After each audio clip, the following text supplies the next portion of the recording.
안녕하세요. 지금부터 한국방송통신대학교 학생을 위한 논문 유사도 검사 솔루션 터니린 오리지널리티 체크 이용 교육을 진행해 보도록 하겠습니다. 저는 오늘 진행을 맡은 터니린 코리아의 PES 컨설턴트 김미경이라고 합니다. 네, 터니린을 한번 이제 이용을 해보시게 되면 이것을 자주 보시게 될 텐데요. 결과 화면입니다. 한쪽에는 올리신 페이퍼의 본문이 있고 여기에 이렇게 여러 가지 색깔로 하이라이트가 되어져 있을 것입니다. 이 부분이 이제 유사하게 잡힌 부분이라고 할 수 있고요. 또 다른 한쪽에는 이렇게 쭉 나열되어 있는 목록이 있는데 이것이 이 유사하게 잡힌 것들의 출처 목록입니다. 그래서 이 사이드바를 통해서 유사도와 관련된 출처 정보를 얻으실 수가 있습니다. 오늘 터니린에 대해서 처음 들어보신 분들을 위해서 잠깐 소개해 드리겠는데요. 그 영어 이름을 많이 보시는데 이것을 한국어로 이제 turn it in 이렇게 부릅니다. 좀 이름이 읽지가 않아서 자주 이렇게 틀리게 쓰시는 분들도 많은데 한번 잘 보시고 기억을 해 주십시오. turn it in, 뭔가를 제출하다 라는 뜻을 가진 저희 회사의 이름이자 오늘 소개해드리는 솔루션의 이름인데요. 현재 전 세계에서 가장 널리 사용되고 있는 웹 기반 표절 예방 서비스로서 140개국의 15,000개 기관에서 사용을 하고 있습니다. 이 유사도 검사라는 것은 지금 검사하고자 하는 그 페이퍼를 데이터베이스와 비교하여서 결과를 보여드리는데 이 데이터베이스는 웹페이지, 신문 잡지, 학술지, 논문 및 보고서, 단행본 등으로 이루어져 있어 포괄적인 자료와 실시간 유사도를 비교하여 제공드리고 있습니다. 데이터베이스 얘기를 잠깐 드렸는데요. 터니린의 그 가장 큰 장점으로 들 수 있는 점은 이 데이터베이스에서 이제 남들과 비교할 수 없는 이 부분인 학술 논문 부분입니다. 학술 자료가 되겠는데요. 이제 대학이라는 곳은 아카데미아이니만큼 학술적인 글을 쓰는 곳입니다. 이 학술적인 글을 쓸 때에는 본인만 혼자 보려고 혹은 그냥 교수님께만 보여드리려고 쓰는 것은 당연히 아니겠죠. 잘 써서 이것을 학계에 많은 사람들이 보고 그것에 관련돼서 논의할 수 있도록 어딘가에 이제 투고하여서 잘 출판이 되어서 많은 사람들이 읽고 또 그것이 재인용되고 이런 것들을 많이들 꿈꾸실 텐데요. 그러한 투고를 하실 때 제일 먼저 생각하셔야 되는 점이 이것이 잘 출판이 돼야 되는 거잖아요. 그때 1차 관문을 꼭 넘으셔야 되는데 그것이 바로 유사도 검증입니다. 많은 저널에서 1차 검증으로 논문 유사도 검사를 시행을 합니다. 이때 유사도가 너무 높게 나오면 일단은 표절 시비가 붙을 수 있고 또한 잘 쓴 논문으로 보지 않기 때문에 투고하는 논문은 반드시 그러한 저널지들이 정하는 권장 유사도 퍼센테이지 안에 그것이 들어오도록 맞춰서 내야 되는 부분이 있는데요. 이때 이러한 선 검증을 할 수 있는 것이 터니린입니다. 이러한 학술 자료들은 본인들의 자료를 아무 그러한 업체에게나 주지 않기 때문에 현재 전 세계적으로 뭐 말만 들으면 알 수 있는 엘스비어라든지 와일리, 스프링거 네이처를 포함한 우리나라의 많은 저널지들을 가지고 있는 비교 데이터베이스는 현재 터니린밖에는 없습니다. 그래서 이것을 다시 말씀드리면 그러한 곳에 잘 써서 투고할 목적을 가지고 계신 분이라면 꼭 터니린으로 검증을 하셔야 유의미한 결과를 얻을 수 있다고 말씀드릴 수 있겠습니다. 뭐 그 외에 학생 제출물 자료라든지 아니면 뭐 인터넷 자료 이런 것들은 비교적 비슷한 부분이니 넘어가도록 하겠습니다. 그리고 이제 터니린이 글로벌 솔루션이다 보니까 영어로 쓴 글만 이제 올릴 수 있는 것 아닌가라고 생각하시는 경우가 있는데요. 그렇지 않습니다. 물론 학술적인 글의 대부분이 영어로 작성되는 경우가 많기 때문에 영어 자료가 절대적으로 많지만 그 외에도 뭐 우리나라 언어를 포함해서 중국어, 일본어, 한국어, 뭐 불어, 독일어 여러 개의 언어로 다 컨텐츠가 제공되고 있으니 이러한 언어로 사연 쓰신 글이라도 올려보시고 그 결과를 얻으실 수가 있습니다. 현재 30개 언어에 대해서 콘텐츠가 작성되어 있고요. 그러면 바로 이제 이용 방법으로 넘어가 보도록 하겠습니다. 먼저 이용 전 체크하실 사항에 대해서 몇 가지 안내를 드리고요. 그 다음 바로 계정 만드는 방법부터 시작해서 안내를 드리겠는데요. 이용 전 체크하실 사항입니다. 먼저 제일 처음으로 말씀드리고 싶은 부분은 브라우저입니다. 이것이 웹 서비스이기 때문에 이것은 인터넷이 되는 곳이라면 언제든 쓰실 수 있는 솔루션인데요. 그런 만큼 여러 개의 브라우저를 다 이용을 해보실 수 있습니다. 뭐 크롬, 인터넷 익스플로러, 뭐 사파리, 파이어폭스, 엣지 다 가능한데요. 다만 주의하실 점은 본인이 이제 사용하는 컴퓨터에 브라우저가 인터넷 익스플로러의 낮은 버전이라면 이제 문제가 발생할 수 있습니다. 이것은 꼭 터니린이라서 겪는 문제가 아니고 이 낮은 버전에 대한 공식적인 지원이 중단되었기 때문에 발생하는 문제로서 이것을 빠르게 해결하시려면요. 그 구글이 제공하는 무료 브라우저인 크롬을 이용해서 다시 터니린.com 이 사이트에 접속해 주시면 됩니다. 그래서 이것은 좀 비교적 빠르게 문제를 해결하실 수 있는 브라우저 관련된 안내였고요. 그 다음은 이제 문서 종류입니다. 터니린은 그 텍스트를 기반으로 유사도 검사를 해주는 솔루션입니다. 그래서 이 텍스트를 작성하는 다양한 문서 타입을 다 올려보실 수가 있는데요. 여기에 나와 있는 뭐 MS 워드, 아도be PDF, 텍스트 파일, 구글 닥, 파워포인트, 엑셀, 한글 HWP 다 가능합니다. 다만 이제 한글 HWP가 국내 솔루션이다 보니까 글로벌 솔루션과의 호환성이 다소 떨어지는 경향이 있습니다. 그래서 만약에라도 작성한 그 글이 한글 HWP로 되어 있는데 업로드하는데 문제가 있다 하면 뭐 시간이 너무 오래 걸린다든지 결과가 나왔는데 결과가 좀 이상하게 나온 것 같다 이런 생각이 드시면 그곳을 이제 아도be PDF나 MS 워드 형태로 변환해서 검사해 보시기를 권장을 드립니다. 이렇게 하실 경우 가장 이제 손쉽게 빠르게 문제를 해결하실 수가 있기 때문에 이것을 이용 전 체크사항으로 먼저 안내를 드렸습니다.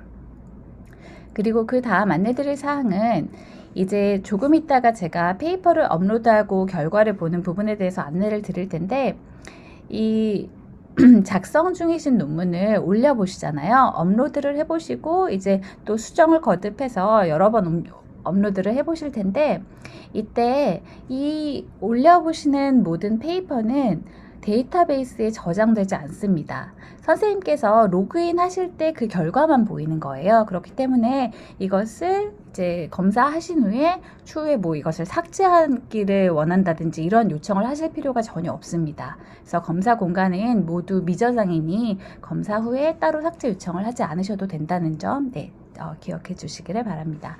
그리고 마지막으로 충분히 검사를 하신 후에 최종본을 검사하시면 되겠습니다. 그러면 지금부터 이제 계정 신청에 대해서 먼저 안내를 드리도록 하겠습니다.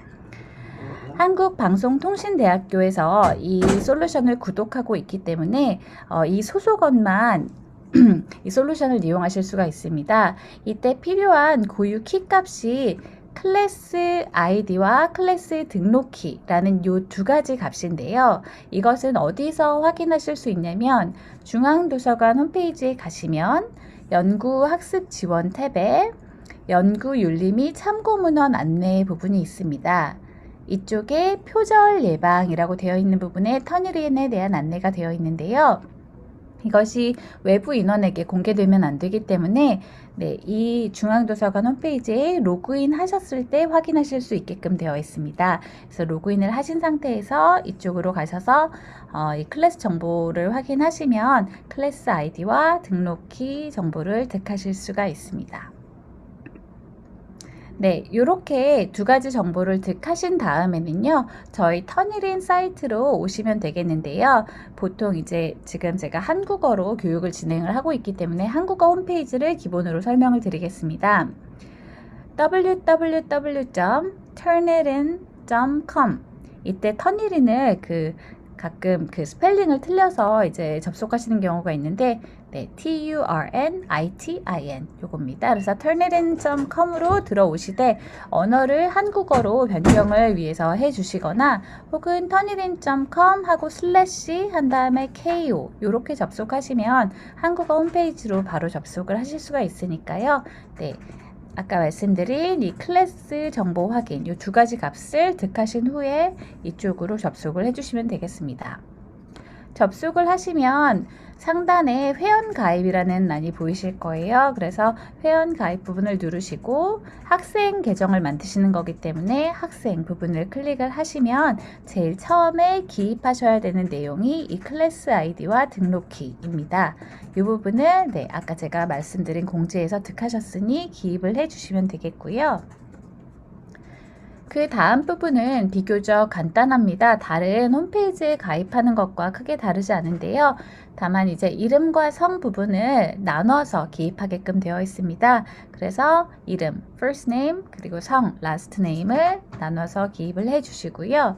이메일 주소는 이제 2번 확인차 넣어 주시게 되는데요.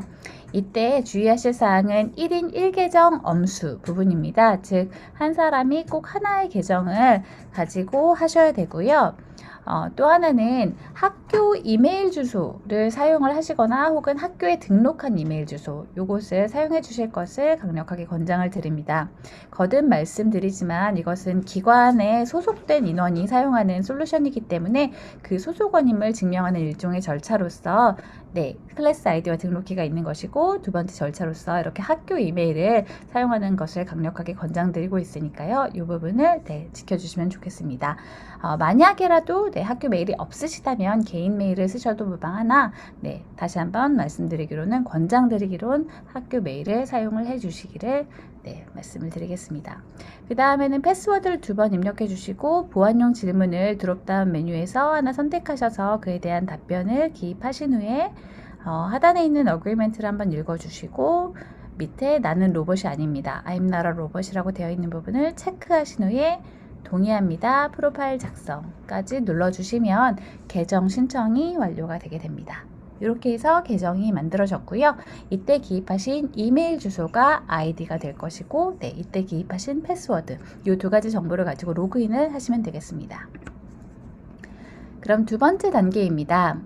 터니린.com 사이트에서 로그인을 하신 상태에서 보시면 이렇게 학교 이름 부분이 보이실 거예요. 그래서 신규 클래스 한국방송통신대학교라고 되어 있어서 파란색으로 활성화되어 클릭할 수 있게끔 되어 있는 부분이 있을 겁니다. 그래서 이 부분을 클릭을 하고 들어가 주시면 되겠습니다. 클릭을 하고 들어가시면 여기에 논문 및 과제 검사, 유사도 검사 시 DB 미저장이라고 되어 있고 영어로 가로치고 오리지널리티 체크 노 리파사토리라고 되어 있습니다. 이것은 말 그대로 검사 공간으로서 여기에 검사하시는 것들은 다 데이터베이스에 저장되지 않습니다. 검사하셔서 로그인 하신 상태에서 결과만 보시는 거니까 여기 중에 제출 버튼을 하나 고르셔서 이제 검사를 진행을 하시면 되겠는데요. 그러면 이렇게 파란색 제출 버튼이 왜 이렇게 많이 보이느냐 이 부분에 대한 안내를 좀 드리겠습니다. 이 각각의 하나의 제출 버튼당 총 4번까지 검사를 하셔서 즉시 결과를 보실 수가 있습니다. 5번째부터 검사 결과를 보고 싶으시다면 그 제출 버튼이 아닌 다른 제출 버튼을 이용을 하시면 됩니다. 이렇게 세팅을 해놓은 이유를 간단하게 설명을 드리면 터니리는 현재 140개국에서 이제 이용이 되고 있다고 말씀을 드렸는데 대부분 교육적인 환경에서 이용이 됩니다. 즉 이제 학생이 초고를 작성하고 지도교수가 그걸 보고 그에 대한 어떤 코멘트라든지 충분한 그런 수정 방안을 얘기해주면 그것을 감안해서 수정을 하고 또 다시 제출을 하고 이렇게 제출과 제출 사이에 일정한 시간 텀이 존재하는 것이 터니린을 사용하는 대부분의 세팅입니다. 그렇기 때문에 이런 경우에는 바로바로 결과가 나와야 되는 게 4회 이상 필요하지 않겠죠. 그래서 터니린의 기본 디폴트 세팅은 이러하고요. 다만 이제 우리나라의 경우에는 이보다는 셀프 체킹으로 이것을 검사하는 경우가 훨씬 많기 때문에 이에 대한 일종의 워크어라운드로 여러 개의 제출 버튼을 만들어 드림으로써 검사를 여러 번 하실 수 있게끔 만들어 놓은 것입니다. 그래서 기억하실 점은 하나의 제출 버튼당 4번까지 검사가 가능하다. 그걸 다 썼다면 그 다음번 제출 버튼으로 넘어가서 검사를 진행하시면 된다라고 기억을 해주면 되겠고요. 제출이라는 버튼을 한번 누르시면 이렇게 그 이름과 성 부분은 기입이 되어 있고 제목을 기입하는 다음 페이지로 넘어가게 될 것입니다. 이때 뭐 쓰고 계신 그 논문의 제목을 기입을 하셔도 되겠고 아니면 그냥 간단하게 논문 유사도 검사 이렇게 하셔도 되겠습니다. 그리고 이제 이 컴퓨터에서 선택하기 버튼을 클릭하셔서 컴퓨터 상에 존재하는 그 파일을 선택하신 후에 하단에 업로드 버튼을 눌러주시면 되겠고요.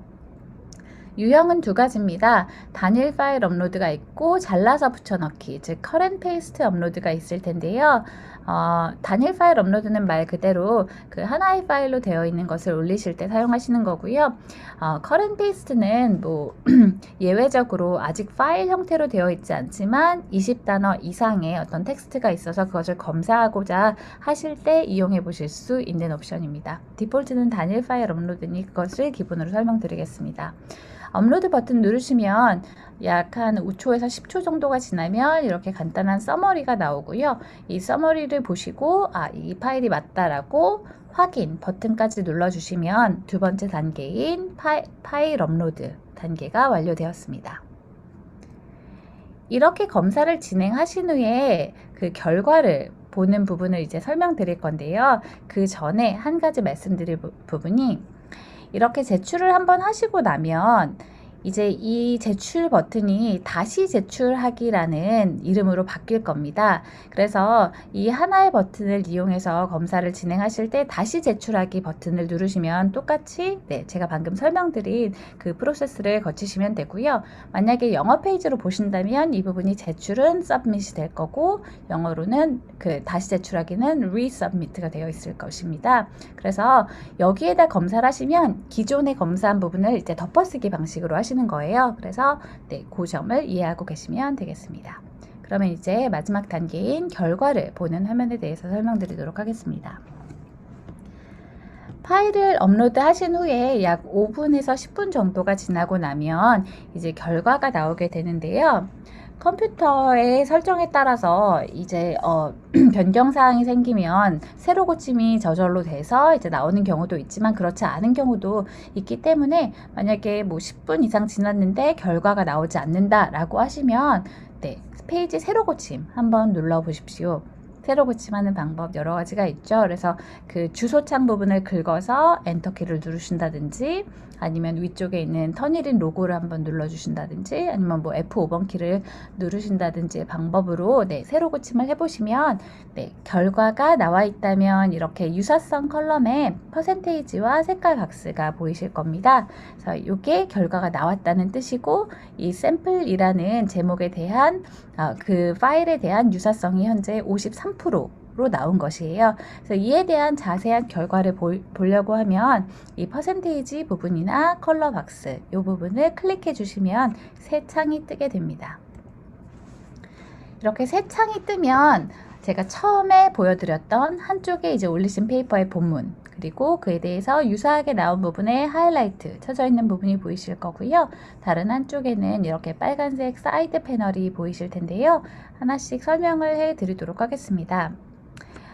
제일 중요한 이 빨간 사이드 패널의 이 숫자 이것이 유사도입니다.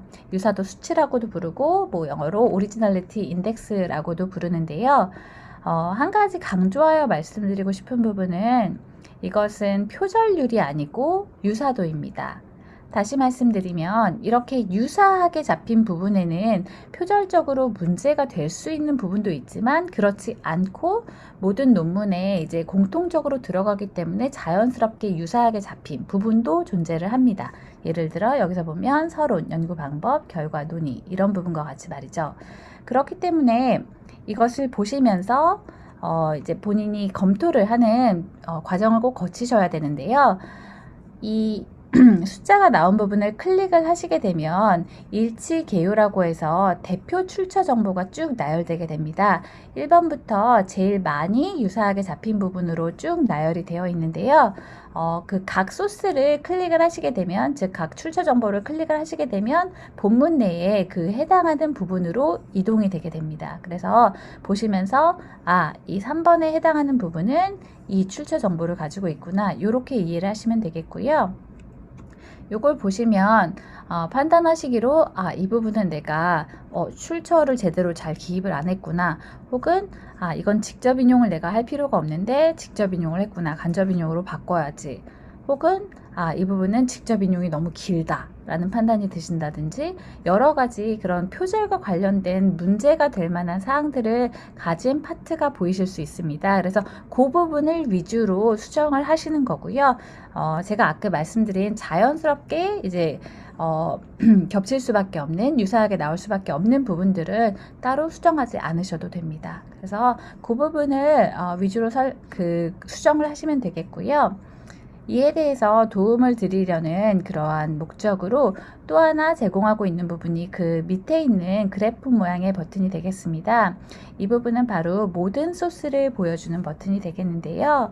첫 번째 버튼과 다른 점은 이 첫 번째 일치 개요 부분에서는 하나의 유사하게 잡힌 부분에 가장 대표가 되는 대표 출처만 보여드립니다. 그 부분이 이제 가독성을 더 높이기 때문이죠. 그렇지만 이 두 번째 버튼을 누르시게 되면 여기에 해당하는 여러 개의 서브 소스를 다 보실 수가 있습니다. 그래서 좀 더 충분히 면밀하게 이러한 소스들을 검토하고자 하신다면 두 번째 버튼을 눌러주시면 되겠고요. 이때 그 출처 정보 중에서 오픈 액세스인 출처가 있습니다. 즉 저작권으로 막혀 있지 않고 이제 누구나 열람할 수 있는 인터넷 소스와 같은 것들이 있는데, 이때는 이 책 모양의 아이콘을 누르심으로써 이에 대한 전체 소스 텍스트를 열람하실 수가 있습니다. 이를 통해서 유사하게 잡힌 부분의 앞부분과 뒷부분 전체적인 맥락을 확인하심으로써 어떻게 수정을 해야 될지에 대한 그런 인사이트를 얻으실 수가 있습니다. 이렇게 하신 다음에 다시 원래로 돌아가고자 하실 때는 이 유사도 버튼을 다시 한번 눌러주시면 되겠습니다. 그 다음에는 이 필터 기능인데요. 이 깔때기 모양의 아이콘입니다. 이 필터에 관련해서는 제가 꼭 강조하여서 드리고 싶은 말씀이 있는데, 이것은 철저하게 개인 참고용으로 사용을 하시는 부분입니다. 그래서 이 필터 부분은 말 그대로 제외를 해볼 수 있는 기능 두 가지가 있는데요. 바로 직접 인용과 참고 문헌을 제외해 보실 수 있는 기능입니다. 여기서의 인용문 제외라는 것은 논문을 쓰시다가 이제 직접 인용, 즉 쌍따옴표 안에 넣는 부분이 있으시죠. 근데 이제 검토를 하실 때 그것이 유사하게 잡히는 부분은 좀 미뤄두고, 즉 제외해두고 다른 부분 위주로 보겠다라고 하실 때는 이 부분에 체크를 하심으로써 그 부분을 제외하실 수가 있습니다. 이 박스를 한번 누르시면 체크가 되고, 하단에 변경사항 적용이라는 버튼을 한번 클릭하시면 그 부분이 적용되어서 제외가 되고요. 이와 같은 원리로 참고 문헌이라고 해서 논문 제일 마지막 쪽에 이 참고했던 여러 개의 그 목록들을 다 나열해 놓은 부분이 있죠. 그래서 그 부분을 내가 제외하고 검토하는 것이 나의 그 검토 편의성에 더 좋겠다라고 하시는 분은 마찬가지 방법으로 박스를 한번 클릭하셔서 체크하신 후 변경사항 적용 버튼을 눌러주시면 이 부분이 제외된 채 유사도가 재산출되게 됩니다. 그런데 제가 강조하여 말씀드린 바와 같이 이것은 인위적으로 유사도 수치를 낮추려는 목적으로 사용이 되어서는 안 되고요. 이것을 낮추셨을 때 그 다운로드를 하시게 되면 이 제외 설정을 하셨는지 보실 수 있으므로 그 부분은 학교에서 인정되는 부분도 아닙니다. 다만 이 필터 아이콘은 그 검토의 편의를 높이기 위해서 저희가 제공하고 있는 기능으로서 이 부분이 하이라이트 됐을 때 뭔가 내가 이거를 좀 제외해 놓고 보고 싶다, 이럴 때 사용을 하시면 되겠습니다. 그리고 다시 제외했던 것을 포함하기를 원하신다면 다시 한번 체크해 주시고 변경사항 적용되게 되면 제외했던 사항이 undo, 즉 복원되게 됩니다. 그래서 그 부분을 참고해 주시면 되겠고요. 그 다음은 다운로드 아이콘입니다. 특히나 이제 학과 사무실이라든지 지도 교수님이라든지 이 독창성 보고서를 제출하라는 요청이 있는 경우에 이 다운로드 아이콘을 알아놓으셔야 되는데요. 먼저 이 유사도 퍼센테이지 부분을 한번 클릭을 합니다. 그러면 그 결과 부분이 유효하게 이렇게 되고요. 그 다음에 이 하단에 있는 다운로드 아이콘을 눌러주시면 되겠는데요. 이 다운로드 아이콘을 누르시면 몇 가지 옵션이 보이는데 그 중에 하나가 현재 보기, 즉 current view가 되겠고요. 이것은 말 그대로 현재 보여지는 화면 그대로 내가 다운로드 받겠다라는 뜻입니다. 그래서 이 PDF를 다운로드 받으시는 경우 본문이 나오고 그에 대하여 유사하게 하이라이트 된 부분, 그리고 유사도 수치, 그리고 출처 정보 이런 것들이 나오고요.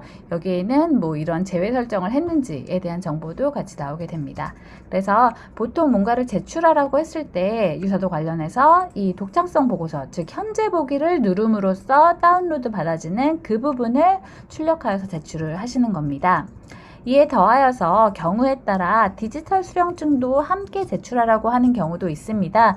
이것은 그 한 장짜리 증명 문서로서 이 안에는 유사도 수치는 나와 있지 않고요. 이런 유사도 검사를 했다라는 일종의 증명 문서라고 생각하시면 되는데, 네, 요청 받으시는 대로 두 가지를 다 다운로드 받으라고 말씀하시는 경우는 네, 다운받아서 내시면 되겠습니다. 그러면 이제 자주 묻는 질문들에 대한 답변 드리고 질문들이 있으시다면 그 부분에 대해서 답변하는 시간을 갖도록 하겠습니다. 몇 프로 이상이면 표절인가요? 이 질문을 굉장히 많이 해주시는데요. 제가 표절률이 아니라 유사도라고 말씀을 드렸잖아요. 그래서 이에 대한 절대적인 기준은 없고 유사도 퍼센테이지가 몇 프로 이상이라고 해서 반드시 표절이고 몇 프로 이하라고 해서 반드시 표절이 아닌 이런 방식이 아니라는 점을 참고를 해 주십시오. 다만 많은 기관과 또 학교 또 저널에서 권장 유사도 퍼센테이지를 가지고 있는 이유는 유사도 퍼센테이지가 높으면 아무래도 표절 시비에 휘말릴 가능성이 높고, 또한 학문적인 관점에서 봤을 때 그리 좋은 논문이라고 여겨지지 않는 측면이 있기 때문에 그런 부분을 갖고 있는 것이고요. 정확한 그런 퍼센테이지 부분이 있다면 그것은 학교나 제출하려고 하는 제출처에 문의를 하시는 것이 가장 적절할 것으로 보입니다. 그리고 그 수치 아래로 낮추셨다고 하더라도 저희가 드리는 여러 가지 출처 정보라든지 매치된 부분을 이제 보시면서 충분히 누가 보더라도 표절 관련된 공격이 없게끔 수정을 하셔서 내시는 것을 권장을 드리겠습니다. 그리고 가끔 그 터니린 사이트를 오랜만에 들어가셔서 비밀번호 잊어버리시는 경우 있으시잖아요. 그때는 비밀번호 재설정을 통해서 들어가실 수 있는데요. 네, 먼저 로그인 버튼 눌러주시고 로그인 버튼 하단에 패스워드를 잊으셨습니까? 여기를 클릭하십시오 라고 되어 있는 부분이 있을 겁니다. 그 부분 클릭해서 처음에 가입 시 넣으셨던 메일 주소, 그리고 여기서의 성은 last name, 그 본인의 가족 성입니다. 그래서 그에 대한 부분을 넣어주시고, 만약에 한국어로 성을 기입하셨다면 그걸 넣어주셔야 될 것이고, 영어로 넣으셨다면 그것을 넣어주셔야 되겠죠. 그런 다음에 다음 넥스트 버튼 눌러주시면 보안용 질문에 답변을 하게끔 되어 있는데요. 간혹 가다가 이 답변을 잊어버리신 경우가 있다면 이 답변 하단에 답변을 잊어버리셨습니까? 버튼 눌러주시면 네, 그 처음에 가입하셨던 이메일 주소 상으로 패스워드 재설정하실 수 있는 링크가 가게 됩니다. 그래서 네, 그렇게 비밀번호 재설정을 하시면 되겠습니다. 여기까지 교육을 진행하도록 하고요. 추가 문의는 저희 한국 지사인 Korea Sales 그 @ turnitin.com 이쪽으로 주시면 되겠습니다. 감사합니다.